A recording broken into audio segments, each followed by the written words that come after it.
ഇപ്പോൾ വരുന്ന മറ്റൊരു റിപ്പോർട്ടിലേക്ക്. ഇടുക്കി കല്ലാറിലെ ആന സവാരി കേന്ദ്രത്തിൽ രണ്ടാം പാപ്പാനെ ആന ചവിട്ടിക്കൊന്നു. കാസർഗോഡ് നീലേശ്വരം സ്വദേശി ബാലകൃഷ്ണനാണ് മരിച്ചത്. കേരള ഫാം എന്ന ആന സഫാരി കേന്ദ്രത്തിലാണ് അപകടമുണ്ടായത്.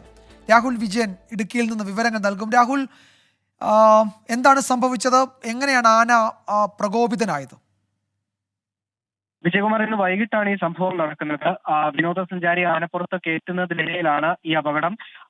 ഈ ബാലകൃഷ്ണൻ എന്ന് പറയുന്ന 62 വയസ്സുള്ള രണ്ടാം പാപ്പാനെ ആന കാലുകൊണ്ട് തട്ടി വീഴ്ത്തിയ ശേഷം ചവിട്ടി കൊലപ്പെടുത്തുകയായിരുന്നു എന്നുള്ളതാണ് നമുക്ക് മനസ്സിലാക്കാനും കഴിയുന്നത്. ഇതിൽ ഏറ്റവും പ്രധാനപ്പെട്ട കാര്യം, ആന സഫാരി കേന്ദ്രത്തിനുള്ള ലൈസൻസിൽ പ്രവർത്തിച്ചിരുന്ന ഒരു സ്ഥാപനമല്ല കേരള ഫാം എന്ന് പറയുന്നത്. അതുകൊണ്ട് തന്നെ കൃത്യമായ അന്വേഷണം ഈ സംഭവത്തിൽ ഉണ്ടാവുകയും ചെയ്യും.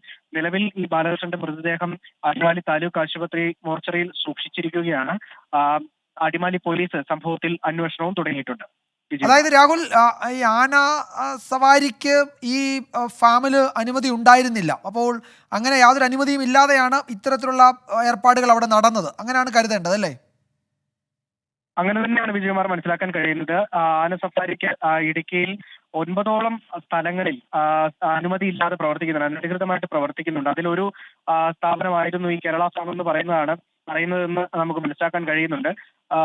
കൃത്യമായിട്ടുള്ള ചട്ടലംഘനം അല്ലെങ്കിൽ യാതൊരു സുരക്ഷാ മാനദണ്ഡങ്ങളും ഇല്ലാതെ പ്രവർത്തിച്ചിരുന്നു എന്നുകൂടി അറിയാൻ കഴിയുന്നുണ്ട്. ഒരു വിനോദസഞ്ചാരിയെ ആനയുടെ പുറത്തേക്ക് കയറ്റുന്നതിനിടയിലുണ്ടായ അപകടം, അതും ഇത്രയും ആന പ്രകോപിതനായ ഒരു പാപ്പാനെ കൊന്നിട്ടുണ്ട്. അത് വിനോദസഞ്ചാരികൾക്ക് ഏതെങ്കിലും വിധത്തിലുണ്ടായ ബുദ്ധിമുട്ടുണ്ടാകുന്ന ഘട്ടത്തിലേക്ക് വരെ പോയേനെ.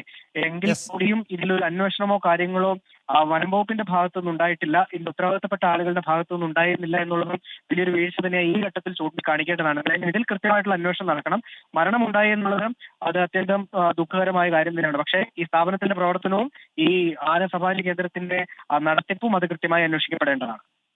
കാസർഗോഡ് നീലേശ്വരം സ്വദേശി ബാലകൃഷ്ണനാണ് മരിച്ചത്. കേരള ഫാം എന്ന ആന സഫാരി കേന്ദ്രത്തിലാണ് അപകടമുണ്ടായത്. അവിടെ ആനയെ ഇത്തരത്തിൽ സവാരിക്ക് ഉപയോഗിക്കാനുള്ള അനുമതിയോ അതിൻ്റെ ലൈസൻസോ ഉള്ള സ്ഥാപനമല്ല എന്നാണ് ഞങ്ങളുടെ ഇടുക്കി ബ്യൂറോ റിപ്പോർട്ട് ചെയ്തത്. ചട്ടലംഘനമായി അവിടെ കാര്യങ്ങൾ പലതും ഉണ്ടായിട്ടുണ്ട് എന്ന വിവരം കൂടി ഇപ്പോൾ വരുന്നുണ്ട്. രാഹുൽ വിജയൻ വിശദാംശങ്ങൾ നൽകുകയായിരുന്നു.